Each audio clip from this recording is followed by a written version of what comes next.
안녕하세요. 2020 바이오 코리아에서 진영구 회장님이 IR을 진행을 했었는데요. 여기서 우리가 주목할 만한 내용이 있습니다. 여기 올해 4분기 중국 항서제약으로부터 리보세라닙의 로열티 수입이 들어오기 시작한다라고 말을 했습니다. 이 말의 의미를 생각을 해보면은 한 두 가지 정도 생각을 해볼 수 있겠는데요. 첫 번째는 왜 올해 4분기인가? 왜 3분기는 아니고 4분기인가? 라고 생각할 수 있겠습니다. 이 부분은 HLB가 어드벤첸으로부터 글로벌 권리를 인수하는 계약을 했죠. 텀시트를 체결을 했는데 아직은 본계약이 남아있죠. 그래서 본계약이 체결이 되고 나서가 4분기라는 것이고요. 그 다음에 이제 두 번째 생각해 볼 것은 올해 4분기에 들어온다고 하니까 적어도 한 3분기 정도에는 이 본계약이 체결된다. 이 본계약이 체결된다는 것을 암시하는 거라고 볼 수 있겠습니다.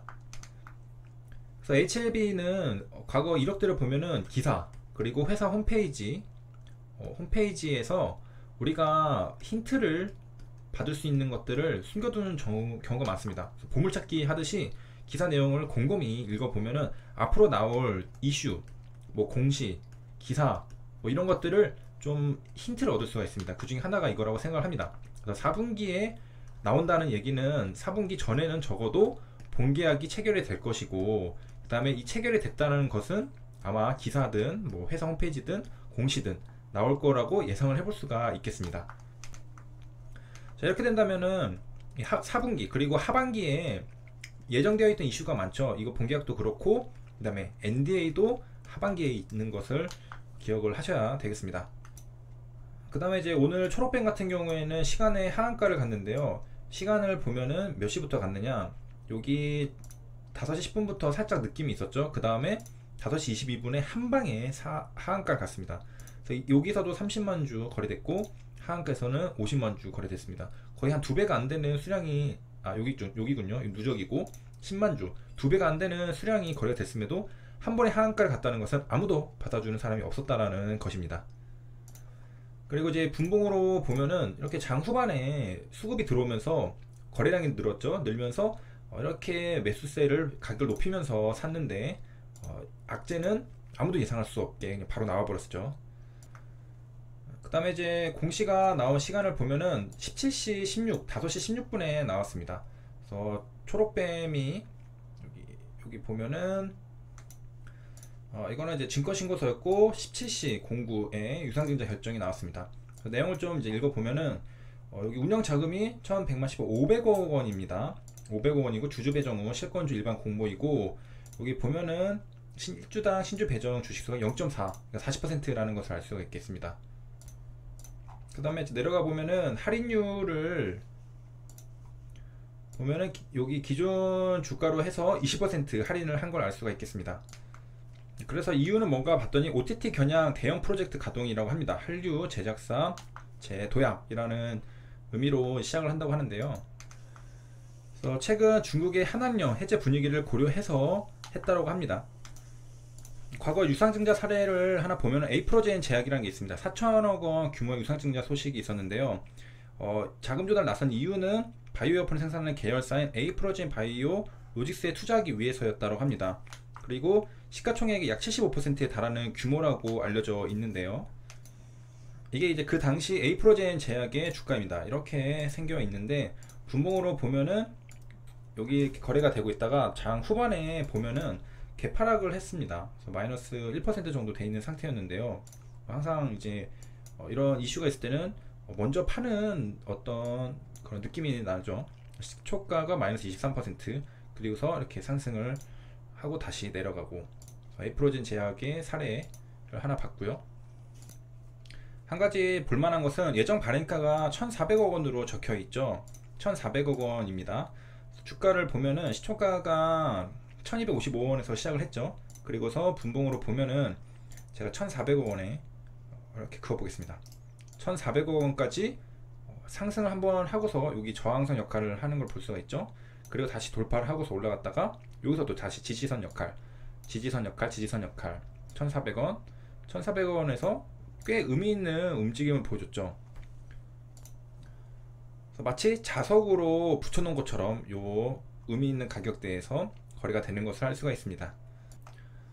그 다음에 이제 모더나에 대해서 기사들이 나온 게 있어서 좀 같이 보도록 하겠습니다. 그래서 모더나는 오는 7월에 3차 임상을 시작할 수 있다라고 했는데요.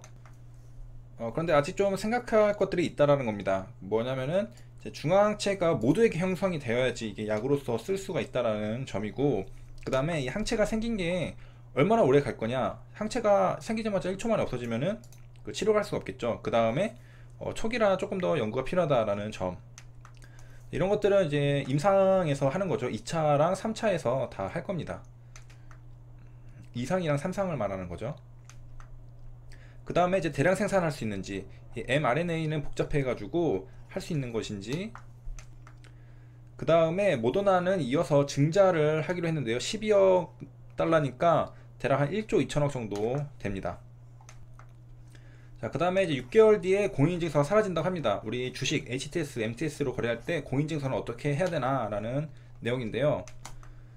일단 공인인증서는 우리가 신원을 확인하는 거죠. 문서의 위변조를 막기 위해서 만들어진 전자상거래용 인감증명서입니다. 그래서 인터넷 뱅킹, 증권보험, 전자입찰, 주택 청약 등에 이제 사용하지만은 뭐 보안 프로그램 등 해보신 분들 다 불편하죠.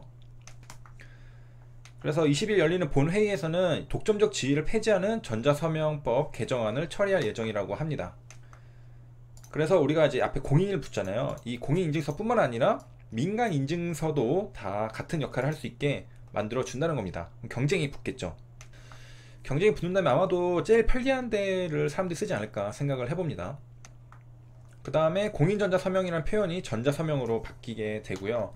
그래서 카카오페이 인증, 그 다음에 이동통신 3사가 운영하는 뭐 패스, 은행권이 만든 뱅크사인 등이 대표적이라고 합니다.